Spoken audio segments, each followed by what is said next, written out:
Voice of Punjab TV देख रहे दर्शकों का बहुत बहुत स्वागत है। पंजाब विधान सभा इलैक्शन के लिए कांग्रेस वालों सूची जारी की गई सी 86 उम्मीदवारों की, तो उन्हां विच कईयां दी टिकट कट्टी भी गई है ते जिन्हां दी टिकट कट्टी गई है उन्हां विचों एक ने श्री हरगोबिंदपुर तो बलविंदर लाडी, दूजे ने आदमपुर तो महेंद्र केपी। दस दिए कि दोने ही कार्यकर्ता दोने ही जो विधायक रह चुके ने उन्हां वल्लों गुस्सा दिखाया गया है। पंजाब कांग्रेस प्रति हुण बागी सुर उठते भी नजर आ रहे ने। आपो अपने घरां दे विच समर्थक इकट्ठे करके उन्होंने कांग्रेस के इस फैसले ते मुड़ विचार करन दी मांग की है। की कहना है दोनों आगुआं दा, आओ देखते हैं। मैं ये गल पहला भी अपने तुहाडे मीडिया राही कह चुका कि मैं एक छोटी गलती की जी भाजपा च गया। जो मैं तीजे दिन मैनू वापस आया और मैनू सारे जोड़े सीनियर साडे हरीश चौधरी इंचार्ज ने और साडे मुख मंत्री चरणजीत सिंह चन्नी साहब और सारे संदीप संधू जी सारे ने मैनू कहा कि तुसी अपनी पार्टी दे विच आओ, अपना काम करो, तुहानू टिकट जिहड़ी है तुसी लड़ोगे। और मैं उन्हां दी गल नू मन के अपने फिर जिहड़े हल्के दे सारे साथी सी उन्होंने पूछा, उन्होंने कहा तुसी आओ तुसी जितदे हो। सो मैनू इस गल का दुख भी है कि जिहड़ी मेरे नाल उन्होंने वादा किया उन्होंने निभाया नहीं। हाईकमान नू दोबारा असीं अपील करते हैं कि जिहड़ी टिकट तुसी अज साडे हल्के च दित्ती है और अज सारे साथी इस गल नू महसूस कर रहे हैं। देखो मैनू तो आप बड़ी हैरानी होंदी है कि जदों भी इलैक्शन होंदा उदों ही केपी परिवार जिहड़ा किसी ना किसी तरीके नाल टारगेट होंदा है, चाहे उन्होंने शिफ्ट करना होवे, चाहे वो टिकट कटनी होवे, चाहे कोई होर मैं तो एक किस्म का कह ही सकदा भी सज़ा देनी होवे, वो केपी परिवार नूं जिहड़ी आ दित्ती जांदी है। साडे परिवार ने कुर्बानियां दित्तियां, मेरे फादर ने कुर्बानी दित्ती, टैररिस्ट विक्टिम होए, मेरा बेटा 4.5 साल का सीगा बचाव हो गया।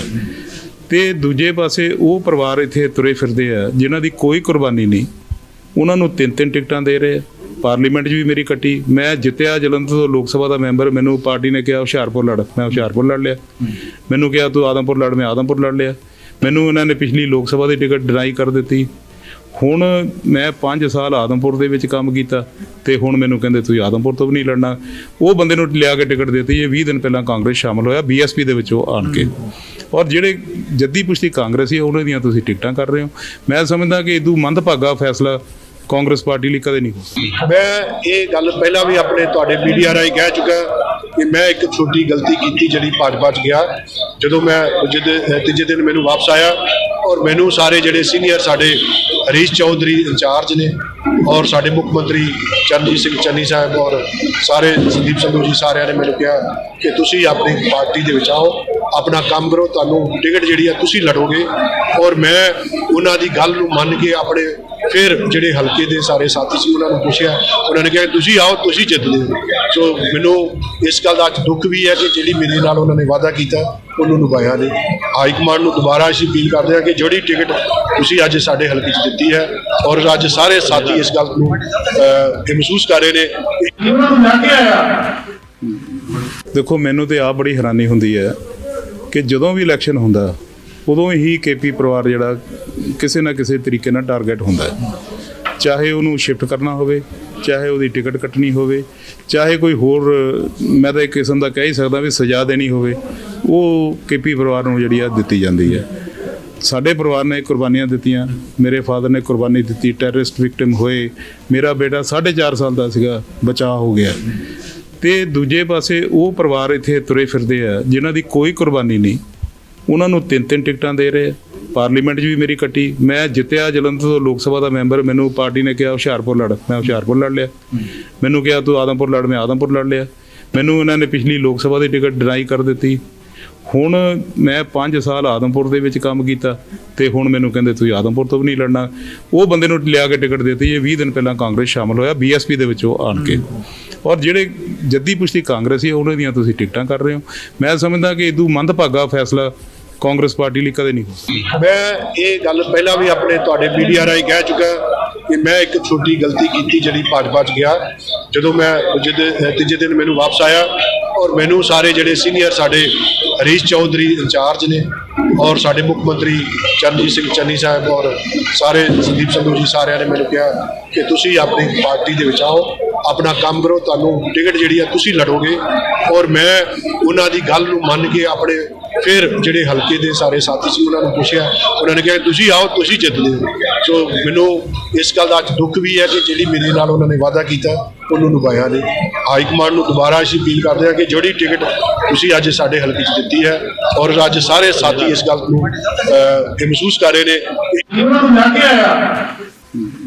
ਦੇਖੋ ਮੈਨੂੰ ਤੇ ਆਪ ਬੜੀ ਹੈਰਾਨੀ ਹੁੰਦੀ ਹੈ ਕਿ ਜਦੋਂ ਵੀ ਇਲੈਕਸ਼ਨ ਹੁੰਦਾ ਉਦੋਂ ਹੀ ਕੇਪੀ ਪਰਿਵਾਰ ਜਿਹੜਾ ਕਿਸੇ ਨਾ ਕਿਸੇ ਤਰੀਕੇ ਨਾਲ ਟਾਰਗੇਟ ਹੁੰਦਾ ਹੈ। ਚਾਹੇ ਉਹਨੂੰ ਸ਼ਿਫਟ ਕਰਨਾ ਹੋਵੇ, ਚਾਹੇ ਉਹਦੀ ਟਿਕਟ ਕੱਟਣੀ ਹੋਵੇ, ਚਾਹੇ ਕੋਈ ਹੋਰ ਮੈਂ ਤਾਂ ਇੱਕ ਕਿਸਮ ਦਾ ਕਹਿ ਹੀ ਸਕਦਾ ਵੀ ਸਜ਼ਾ ਦੇਣੀ ਹੋਵੇ, ਉਹ ਕੇਪੀ ਪਰਿਵਾਰ ਨੂੰ ਜਿਹੜੀ ਆ ਦਿੱਤੀ ਜਾਂਦੀ ਹੈ। ਸਾਡੇ ਪਰਿਵਾਰ ਨੇ ਕੁਰਬਾਨੀਆਂ ਦਿੱਤੀਆਂ, ਮੇਰੇ ਫਾਦਰ ਨੇ ਕੁਰਬਾਨੀ ਦਿੱਤੀ, ਟੈਰਰਿਸਟ ਵਿਕਟਿਮ ਹੋਏ, ਮੇਰਾ ਬੇਟਾ 4.5 ਸਾਲ ਦਾ ਸੀਗਾ, ਬਚਾਅ ਹੋ ਗਿਆ। ਤੇ ਦੂਜੇ ਪਾਸੇ ਉਹ ਪਰਿਵਾਰ ਇੱਥੇ ਤੁਰੇ ਫਿਰਦੇ ਆ ਜਿਨ੍ਹਾਂ ਦੀ ਕੋਈ ਕੁਰਬਾਨੀ ਨਹੀਂ, ਉਹਨਾਂ ਨੂੰ 3-3 ਟਿਕਟਾਂ ਦੇ ਰਹੇ। ਪਾਰਲੀਮੈਂਟ 'ਚ ਵੀ ਮੇਰੀ ਕੱਟੀ, ਮੈਂ ਜਿੱਤਿਆ ਜਲੰਧਰ ਤੋਂ ਲੋਕ ਸਭਾ ਦਾ ਮੈਂਬਰ, ਮੈਨੂੰ ਪਾਰਟੀ ਨੇ ਕਿਹਾ ਹੁਸ਼ਿਆਰਪੁਰ ਲੜ, ਮੈਂ ਹੁਸ਼ਿਆਰਪੁਰ ਲੜ ਲਿਆ। ਮੈਨੂੰ ਕਿਹਾ ਤੂੰ ਆਦਮਪੁਰ ਲੜ, ਮੈਂ ਆਦਮਪੁਰ ਲੜ ਲਿਆ। ਮੈਨੂੰ ਇਹਨਾਂ ਨੇ ਪਿਛਲੀ ਲੋਕ ਸਭਾ ਦੀ ਟਿਕਟ ਡਿਨਾਈ ਕਰ ਦਿੱਤੀ। ਹੁਣ ਮੈਂ 5 ਸਾਲ ਆਦਮਪੁਰ ਦੇ ਵਿੱਚ ਕੰਮ ਕੀਤਾ ਤੇ ਹੁਣ ਮੈਨੂੰ ਕਹਿੰਦੇ ਤੁਸੀਂ ਆਦਮਪੁਰ ਤੋਂ ਵੀ ਨਹੀਂ ਲੜਨਾ। ਉਹ ਬੰਦੇ ਨੂੰ ਲਿਆ ਕੇ ਟਿਕਟ ਦਿੱਤੀ। ਇਹ 20 ਦਿਨ ਪਹਿਲਾਂ ਕਾਂਗਰਸ ਸ਼ਾਮਲ ਹੋਇਆ BSP ਦੇ ਵਿੱਚੋਂ ਆਣ ਕੇ, ਔਰ ਜਿਹੜੇ ਜੱਦੀ ਪੁਸ਼ਤੀ ਕਾਂਗਰਸੀ ਉਹਨਾਂ ਦੀਆਂ ਤੁਸੀਂ ਟਿਕਟਾਂ ਕਰ ਰਹੇ ਹੋ। ਮੈਂ ਸਮਝਦਾ ਕਿ ਇਦੋਂ ਮੰਦਭਾਗਾ ਫੈਸਲਾ ਕਾਂਗਰਸ ਪਾਰਟੀ ਲਈ ਕਦੇ ਨਹੀਂ ਹੋ। ਮੈਂ ਇਹ ਗੱਲ ਪਹਿਲਾਂ ਵੀ ਆਪਣੇ ਤੁਹਾਡੇ ਮੀਡੀਆ ਰਾਹੀਂ ਕਹਿ ਚੁੱਕਾ ਕਿ ਮੈਂ ਇੱਕ ਛੋਟੀ ਗਲਤੀ ਕੀਤੀ ਜਿਹੜੀ ਭਾਜਪਾ 'ਚ ਗਿਆ। ਜਦੋਂ ਮੈਂ ਤੀਜੇ ਦਿਨ ਮੈਨੂੰ ਵਾਪਸ ਆਇਆ ਔਰ ਮੈਨੂੰ ਸਾਰੇ ਜਿਹੜੇ ਸੀਨੀਅਰ ਸਾਡੇ ਹਰੀਸ਼ ਚੌਧਰੀ ਇੰਚਾਰਜ ਨੇ ਔਰ ਸਾਡੇ ਮੁੱਖ ਮੰਤਰੀ ਚਰਨਜੀਤ ਸਿੰਘ ਚੰਨੀ ਸਾਹਿਬ ਔਰ ਸਾਰੇ ਸੰਦੀਪ ਸੰਧੂ ਜੀ ਸਾਰਿਆਂ ਨੇ ਮੈਨੂੰ ਕਿਹਾ ਕਿ ਤੁਸੀਂ ਆਪਣੀ ਪਾਰਟੀ ਦੇ ਵਿੱਚ ਆਓ, ਆਪਣਾ ਕੰਮ ਕਰੋ, ਤੁਹਾਨੂੰ ਟਿਕਟ ਜਿਹੜੀ ਆ ਤੁਸੀਂ ਲੜੋਗੇ। ਔਰ ਮੈਂ ਉਹਨਾਂ ਦੀ ਗੱਲ ਨੂੰ ਮੰਨ ਕੇ ਆਪਣੇ ਫਿਰ ਜਿਹੜੇ ਹਲਕੇ ਦੇ ਸਾਰੇ ਸਾਥੀ ਸੀ ਉਹਨਾਂ ਨੂੰ ਪੁੱਛਿਆ, ਉਹਨਾਂ ਨੇ ਕਿਹਾ ਤੁਸੀਂ ਆਓ, ਤੁਸੀਂ ਜਿੱਤਦੇ ਹੋ। ਸੋ ਮੈਨੂੰ ਇਸ ਗੱਲ ਦਾ ਅੱਜ ਦੁੱਖ ਵੀ ਹੈ ਕਿ ਜਿਹੜੀ ਮੇਰੇ ਨਾਲ ਉਹਨਾਂ ਨੇ ਵਾਅਦਾ ਕੀਤਾ ਉਹਨੂੰ ਨਿਭਾਇਆ ਨਹੀਂ। ਹਾਈ ਕਮਾਂਡ ਨੂੰ ਦੁਬਾਰਾ ਅਸੀਂ ਅਪੀਲ ਕਰਦੇ ਹਾਂ ਕਿ ਜਿਹੜੀ ਟਿਕਟ ਤੁਸੀਂ ਅੱਜ ਸਾਡੇ ਹਲਕੇ 'ਚ ਦਿੱਤੀ ਹੈ, ਔਰ ਅੱਜ ਸਾਰੇ ਸਾਥੀ ਇਸ ਗੱਲ ਨੂੰ ਇਹ ਮਹਿਸੂਸ ਕਰ ਰਹੇ ਨੇ ਕਿ ਉਹਨਾਂ ਨੂੰ ਲੈ ਕੇ ਆਇਆ। ਦੇਖੋ ਮੈਨੂੰ ਤੇ ਆਪ ਬੜੀ ਹੈਰਾਨੀ ਹੁੰਦੀ ਹੈ ਕਿ ਜਦੋਂ ਵੀ ਇਲੈਕਸ਼ਨ ਹੁੰਦਾ ਉਦੋਂ ਹੀ ਕੇਪੀ ਪਰਿਵਾਰ ਜਿਹੜਾ ਕਿਸੇ ਨਾ ਕਿਸੇ ਤਰੀਕੇ ਨਾਲ ਟਾਰਗੇਟ ਹੁੰਦਾ ਹੈ। ਚਾਹੇ ਉਹਨੂੰ ਸ਼ਿਫਟ ਕਰਨਾ ਹੋਵੇ, ਚਾਹੇ ਉਹਦੀ ਟਿਕਟ ਕੱਟਣੀ ਹੋਵੇ, ਚਾਹੇ ਕੋਈ ਹੋਰ ਮੈਂ ਤਾਂ ਇੱਕ ਕਿਸਮ ਦਾ ਕਹਿ ਹੀ ਸਕਦਾ ਵੀ ਸਜ਼ਾ ਦੇਣੀ ਹੋਵੇ, ਉਹ ਕੇਪੀ ਪਰਿਵਾਰ ਨੂੰ ਜਿਹੜੀ ਆ ਦਿੱਤੀ ਜਾਂਦੀ ਹੈ। ਸਾਡੇ ਪਰਿਵਾਰ ਨੇ ਕੁਰਬਾਨੀਆਂ ਦਿੱਤੀਆਂ, ਮੇਰੇ ਫਾਦਰ ਨੇ ਕੁਰਬਾਨੀ ਦਿੱਤੀ, ਟੈਰਰਿਸਟ ਵਿਕਟਿਮ ਹੋਏ, ਮੇਰਾ ਬੇਟਾ 4.5 ਸਾਲ ਦਾ ਸੀਗਾ, ਬਚਾਅ ਹੋ ਗਿਆ। ਤੇ ਦੂਜੇ ਪਾਸੇ ਉਹ ਪਰਿਵਾਰ ਇੱਥੇ ਤੁਰੇ ਫਿਰਦੇ ਆ ਜਿਨ੍ਹਾਂ ਦੀ ਕੋਈ ਕੁਰਬਾਨੀ ਨਹੀਂ, ਉਹਨਾਂ ਨੂੰ 3-3 ਟਿਕਟਾਂ ਦੇ ਰਹੇ। ਪਾਰਲੀਮੈਂਟ 'ਚ ਵੀ ਮੇਰੀ ਕੱਟੀ, ਮੈਂ ਜਿੱਤਿਆ ਜਲੰਧਰ ਤੋਂ ਲੋਕ ਸਭਾ ਦਾ ਮੈਂਬਰ, ਮੈਨੂੰ ਪਾਰਟੀ ਨੇ ਕਿਹਾ ਹੁਸ਼ਿਆਰਪੁਰ ਲੜ, ਮੈਂ ਹੁਸ਼ਿਆਰਪੁਰ ਲੜ ਲਿਆ। ਮੈਨੂੰ ਕਿਹਾ ਤੂੰ ਆਦਮਪੁਰ ਲੜ, ਮੈਂ ਆਦਮਪੁਰ ਲੜ ਲਿਆ। ਮੈਨੂੰ ਇਹਨਾਂ ਨੇ ਪਿਛਲੀ ਲੋਕ ਸਭਾ ਦੀ ਟਿਕਟ ਡਿਨਾਈ ਕਰ ਦਿੱਤੀ। ਹੁਣ ਮੈਂ 5 ਸਾਲ ਆਦਮਪੁਰ ਦੇ ਵਿੱਚ ਕੰਮ ਕੀਤਾ ਤੇ ਹੁਣ ਮੈਨੂੰ ਕਹਿੰਦੇ ਤੁਸੀਂ ਆਦਮਪੁਰ ਤੋਂ ਵੀ ਨਹੀਂ ਲੜਨਾ। ਉਹ ਬੰਦੇ ਨੂੰ ਲਿਆ ਕੇ ਟਿਕਟ ਦਿੱਤੀ। ਇਹ 20 ਦਿਨ ਪਹਿਲਾਂ ਕਾਂਗਰਸ ਸ਼ਾਮਲ ਹੋਇਆ BSP ਦੇ ਵਿੱਚੋਂ ਆਣ ਕੇ, ਔਰ ਜਿਹੜੇ ਜੱਦੀ ਪੁਸ਼ਤੀ ਕਾਂਗਰਸੀ ਉਹਨਾਂ ਦੀਆਂ ਤੁਸੀਂ ਟਿਕਟਾਂ ਕਰ ਰਹੇ ਹੋ। ਮੈਂ ਸਮਝਦਾ ਕਿ ਇਦੋਂ ਮੰਦਭਾਗਾ ਫੈਸਲਾ ਕਾਂਗਰਸ ਪਾਰਟੀ ਲਈ ਕਦੇ ਨਹੀਂ ਹੋ। ਮੈਂ ਇਹ ਗੱਲ ਪਹਿਲਾਂ ਵੀ ਆਪਣੇ ਤੁਹਾਡੇ ਮੀਡੀਆ ਰਾਹੀਂ ਕਹਿ ਚੁੱਕਾ ਕਿ ਮੈਂ ਇੱਕ ਛੋਟੀ ਗਲਤੀ ਕੀਤੀ ਜਿਹੜੀ ਭਾਜਪਾ 'ਚ ਗਿਆ। ਜਦੋਂ ਮੈਂ ਤੀਜੇ ਦਿਨ ਮੈਨੂੰ ਵਾਪਸ ਆਇਆ ਔਰ ਮੈਨੂੰ ਸਾਰੇ ਜਿਹੜੇ ਸੀਨੀਅਰ ਸਾਡੇ ਹਰੀਸ਼ ਚੌਧਰੀ ਇੰਚਾਰਜ ਨੇ ਔਰ ਸਾਡੇ ਮੁੱਖ ਮੰਤਰੀ ਚਰਨਜੀਤ ਸਿੰਘ ਚੰਨੀ ਸਾਹਿਬ ਔਰ ਸਾਰੇ ਸੰਦੀਪ ਸੰਧੂ ਜੀ ਸਾਰਿਆਂ ਨੇ ਮੈਨੂੰ ਕਿਹਾ ਕਿ ਤੁਸੀਂ ਆਪਣੀ ਪਾਰਟੀ ਦੇ ਵਿੱਚ ਆਓ, ਆਪਣਾ ਕੰਮ ਕਰੋ, ਤੁਹਾਨੂੰ ਟਿਕਟ ਜਿਹੜੀ ਆ ਤੁਸੀਂ ਲੜੋਗੇ। ਔਰ ਮੈਂ ਉਹਨਾਂ ਦੀ ਗੱਲ ਨੂੰ ਮੰਨ ਕੇ ਆਪਣੇ ਫਿਰ ਜਿਹੜੇ ਹਲਕੇ ਦੇ ਸਾਰੇ ਸਾਥੀ ਸੀ ਉਹਨਾਂ ਨੂੰ ਪੁੱਛਿਆ, ਉਹਨਾਂ ਨੇ ਕਿਹਾ ਤੁਸੀਂ ਆਓ, ਤੁਸੀਂ ਜਿੱਤਦੇ ਹੋ। ਸੋ ਮੈਨੂੰ ਇਸ ਗੱਲ ਦਾ ਅੱਜ ਦੁੱਖ ਵੀ ਹੈ ਕਿ ਜਿਹੜੀ ਮੇਰੇ ਨਾਲ ਉਹਨਾਂ ਨੇ ਵਾਅਦਾ ਕੀਤਾ ਉਹਨੂੰ ਨਿਭਾਇਆ ਨਹੀਂ। ਹਾਈ ਕਮਾਂਡ ਨੂੰ ਦੁਬਾਰਾ ਅਸੀਂ ਅਪੀਲ ਕਰਦੇ ਹਾਂ ਕਿ ਜਿਹੜੀ ਟਿਕਟ ਤੁਸੀਂ ਅੱਜ ਸਾਡੇ ਹਲਕੇ 'ਚ ਦਿੱਤੀ ਹੈ, ਔਰ ਅੱਜ ਸਾਰੇ ਸਾਥੀ ਇਸ ਗੱਲ ਨੂੰ ਇਹ ਮਹਿਸੂਸ ਕਰ ਰਹੇ ਨੇ ਕਿ ਉਹਨਾਂ ਨੂੰ ਲੈ ਕੇ ਆਇਆ। ਦੇਖੋ ਮੈਨੂੰ ਤੇ ਆਪ ਬੜੀ ਹੈਰਾਨੀ ਹੁੰਦੀ ਹੈ ਕਿ ਜਦੋਂ ਵੀ ਇਲੈਕਸ਼ਨ ਹੁੰਦਾ ਉਦੋਂ ਹੀ ਕੇਪੀ ਪਰਿਵਾਰ ਜਿਹੜਾ ਕਿਸੇ ਨਾ ਕਿਸੇ ਤਰੀਕੇ ਨਾਲ ਟਾਰਗੇਟ ਹੁੰਦਾ ਹੈ। ਚਾਹੇ ਉਹਨੂੰ ਸ਼ਿਫਟ ਕਰਨਾ ਹੋਵੇ, ਚਾਹੇ ਉਹਦੀ ਟਿਕਟ ਕੱਟਣੀ ਹੋਵੇ, ਚਾਹੇ ਕੋਈ ਹੋਰ ਮੈਂ ਤਾਂ ਇੱਕ ਕਿਸਮ ਦਾ ਕਹਿ ਹੀ ਸਕਦਾ ਵੀ ਸਜ਼ਾ ਦੇਣੀ ਹੋਵੇ, ਉਹ ਕੇਪੀ ਪਰਿਵਾਰ ਨੂੰ ਜਿਹੜੀ ਆ ਦਿੱਤੀ ਜਾਂਦੀ ਹੈ। ਸਾਡੇ ਪਰਿਵਾਰ ਨੇ ਕੁਰਬਾਨੀਆਂ ਦਿੱਤੀਆਂ, ਮੇਰੇ ਫਾਦਰ ਨੇ ਕੁਰਬਾਨੀ ਦਿੱਤੀ, ਟੈਰਰਿਸਟ ਵਿਕਟਿਮ ਹੋਏ, ਮੇਰਾ ਬੇਟਾ 4.5 ਸਾਲ ਦਾ ਸੀਗਾ, ਬਚਾਅ ਹੋ ਗਿਆ। ਤੇ ਦੂਜੇ ਪਾਸੇ ਉਹ ਪਰਿਵਾਰ ਇੱਥੇ ਤੁਰੇ ਫਿਰਦੇ ਆ ਜਿਨ੍ਹਾਂ ਦੀ ਕੋਈ ਕੁਰਬਾਨੀ ਨਹੀਂ, ਉਹਨਾਂ ਨੂੰ 3-3 ਟਿਕਟਾਂ ਦੇ ਰਹੇ। ਪਾਰਲੀਮੈਂਟ 'ਚ ਵੀ ਮੇਰੀ ਕੱਟੀ, ਮੈਂ ਜਿੱਤਿਆ ਜਲੰਧਰ ਤੋਂ ਲੋਕ ਸਭਾ ਦਾ ਮੈਂਬਰ, ਮੈਨੂੰ ਪਾਰਟੀ ਨੇ ਕਿਹਾ ਹੁਸ਼ਿਆਰਪੁਰ ਲੜ, ਮੈਂ ਹੁਸ਼ਿਆਰਪੁਰ ਲੜ ਲਿਆ। ਮੈਨੂੰ ਕਿਹਾ ਤੂੰ ਆਦਮਪੁਰ ਲੜ, ਮੈਂ ਆਦਮਪੁਰ ਲੜ ਲਿਆ। ਮੈਨੂੰ ਇਹਨਾਂ ਨੇ ਪਿਛਲੀ ਲੋਕ ਸਭਾ ਦੀ ਟਿਕਟ ਡਿਨਾਈ ਕਰ ਦਿੱਤੀ। ਹੁਣ ਮੈਂ 5 ਸਾਲ ਆਦਮਪੁਰ ਦੇ ਵਿੱਚ ਕੰਮ ਕੀਤਾ ਤੇ ਹੁਣ ਮੈਨੂੰ ਕਹਿੰਦੇ ਤੁਸੀਂ ਆਦਮਪੁਰ ਤੋਂ ਵੀ ਨਹੀਂ ਲੜਨਾ। ਉਹ ਬੰਦੇ ਨੂੰ ਲਿਆ ਕੇ ਟਿਕਟ ਦਿੱਤੀ। ਇਹ 20 ਦਿਨ ਪਹਿਲਾਂ ਕਾਂਗਰਸ ਸ਼ਾਮਲ ਹੋਇਆ ਬੀਐਸਪੀ ਦੇ ਵਿੱਚ ਉਹ ਆਣ ਕੇ, ਔਰ ਜਿਹੜੇ ਜੱਦੀ ਪੁਸ਼ਤੀ ਕਾਂਗਰਸੀ ਉਹਨਾਂ ਦੀਆਂ ਤੁਸੀਂ ਟਿਕਟਾਂ ਕਰ ਰਹੇ ਹੋ। ਮੈਂ ਸਮਝਦਾ ਕਿ ਇਦੋਂ ਮੰਦਭਾਗਾ ਫੈਸਲਾ ਕਾਂਗਰਸ ਪਾਰਟੀ ਲਈ ਕਦੇ ਨਹੀਂ ਹੋ ਸਕਦਾ। ਮੈਂ ਇਹ ਗੱਲ ਪਹਿਲਾਂ ਵੀ ਆਪਣੇ ਤੁਹਾਡੇ ਮੀਡੀਆ ਰਾਹੀਂ ਕਹਿ ਚੁੱਕਾ ਕਿ ਮੈਂ ਇੱਕ ਛੋਟੀ ਗਲਤੀ ਕੀਤੀ ਜਿਹੜੀ ਭਾਜਪਾ 'ਚ ਗਿਆ। ਜਦੋਂ ਮੈਂ ਤੀਜੇ ਦਿਨ ਮੈਨੂੰ ਵਾਪਸ ਆਇਆ ਔਰ ਮੈਨੂੰ ਸਾਰੇ ਜਿਹੜੇ ਸੀਨੀਅਰ ਸਾਡੇ ਹਰੀਸ਼ ਚੌਧਰੀ ਇੰਚਾਰਜ ਨੇ ਔਰ ਸਾਡੇ ਮੁੱਖ ਮੰਤਰੀ ਚਰਨਜੀਤ ਸਿੰਘ ਚੰਨੀ ਸਾਹਿਬ ਔਰ ਸਾਰੇ ਸੰਦੀਪ ਸੰਧੂ ਜੀ ਸਾਰਿਆਂ ਨੇ ਮੈਨੂੰ ਕਿਹਾ ਕਿ ਤੁਸੀਂ ਆਪਣੀ ਪਾਰਟੀ ਦੇ ਵਿੱਚ ਆਓ, ਆਪਣਾ ਕੰਮ ਕਰੋ, ਤੁਹਾਨੂੰ ਟਿਕਟ ਜਿਹੜੀ ਆ ਤੁਸੀਂ ਲੜੋਗੇ। ਔਰ ਮੈਂ ਉਹਨਾਂ ਦੀ ਗੱਲ ਨੂੰ ਮੰਨ ਕੇ ਆਪਣੇ ਫਿਰ ਜਿਹੜੇ ਹਲਕੇ ਦੇ ਸਾਰੇ ਸਾਥੀ ਸੀ ਉਹਨਾਂ ਨੂੰ ਪੁੱਛਿਆ, ਉਹਨਾਂ ਨੇ ਕਿਹਾ ਤੁਸੀਂ ਆਓ, ਤੁਸੀਂ ਜਿੱਤਦੇ ਹੋ। ਸੋ ਮੈਨੂੰ ਇਸ ਗੱਲ ਦਾ ਅੱਜ ਦੁੱਖ ਵੀ ਹੈ ਕਿ ਜਿਹੜੀ ਮੇਰੇ ਨਾਲ ਉਹਨਾਂ ਨੇ ਵਾਅਦਾ ਕੀਤਾ ਉਹਨੂੰ ਨਿਭਾਇਆ ਨਹੀਂ।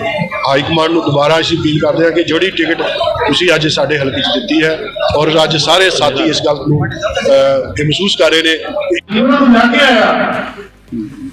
ਦੇਖੋ ਮੈਨੂੰ ਤੇ ਆਪ ਬੜੀ ਹੈਰਾਨੀ ਹੁੰਦੀ ਹੈ ਕਿ ਜਦੋਂ ਵੀ ਇਲੈਕਸ਼ਨ ਹੁੰਦਾ ਉਦੋਂ ਹੀ ਕੇਪੀ ਪਰਿਵਾਰ ਜਿਹੜਾ ਕਿਸੇ ਨਾ ਕਿਸੇ ਤਰੀਕੇ ਨਾਲ ਟਾਰਗੇਟ ਹੁੰਦਾ ਹੈ।